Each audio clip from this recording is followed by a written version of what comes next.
Ассалаумағалейкум. Бүгін бізде жаңа сабақ, 5-ші сабақ. Бізде 5-ші сабақ осы analyze сөзіне арналады.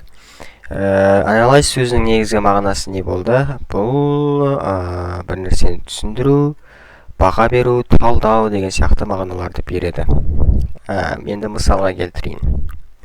Мысалға, she analyzed the data to find patterns. Ол мәліметтердің заңдылықтарды табу үшін талдау жасады.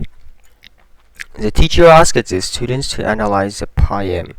Бұл мұғалім енді студенттерге поэманы талдау жасау деген айтты. Талдау жасаңдар дейді. We need to analyze the situation before making a decision. Біз ситуацияны талдауымыз керек. Бірінші шешім шығарудан алдын. Scientists analyze samples in the laboratory дейді. Ғалымдар анализ жасады дейді. Яғни зерттеген үлгілерді талдайды. Енді талдау дегенге келетін болсақ, талдау деген бір мәселені алып, талдау деген экзанализдің мағынасы талдауға аударылды.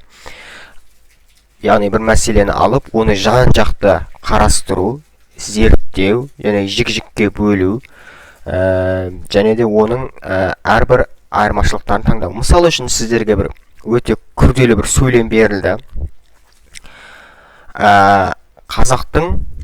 Мысалы үшін қазақтың ұлы батырлары, осы сөйлемді талда десе, осы сөйлемді қараңыздар.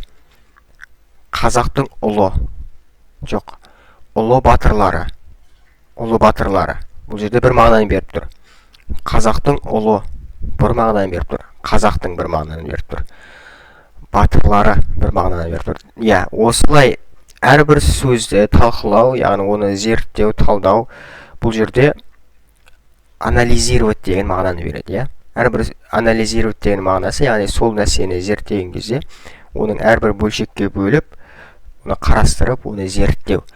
Ал енді бұл сөздің қай тілден келгенін көретін болсақ, бұл әрине грек тілінен енген екен. Қандай мағынаны береді екен? Analyze деген сөзден шыққан екен негізгі бірінші мағынасы. Бұл не дейді? To break apart or to resolve into elements.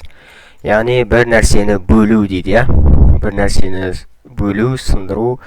To resolve into elements. Яғни элементтерге жіктеу. Мысалы үшін, грек тілінде analyze сөзден шыққан ол бөлшектерге бөлу деген мағынаны білдіреді дейді мына жерде. It's often used as scientific, academic and problem-solving context. Яғни бұл негізінде қолданылатын аймақтары, және контекстер, бұл негізінде ғылыми, академиялық және де проблеманы шешу секілді контексттерді негізі қолданылады. Мысалы үшін, analyze бұл бір нәрсені анализировать жасау, бұл біз қазақ тілінде де қолданамыз, немесе бір орыс тілінде де деген сияқты бұл. Яғни академикке кіріп кетеді. Яғни көріп тұрғандарыңыздай келесі синоним. Examine, evaluate, investigate, interpret. Бұл жерде синонимдері, және де айтқанда examine зерттеу,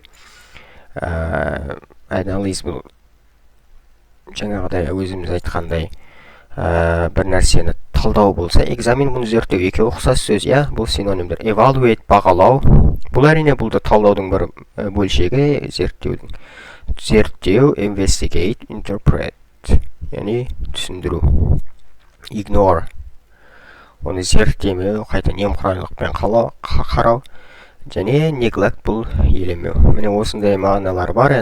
Бұл сөзге қатты тоқталғым келмеді, өйткені бұл ашықтан ашық, бір оңай сөз ретінде қарастырдым. Бәріңіз түсініп тұрғандай, бұл қорытындыға да оңай, яғни анализировать деген мағынаны береді.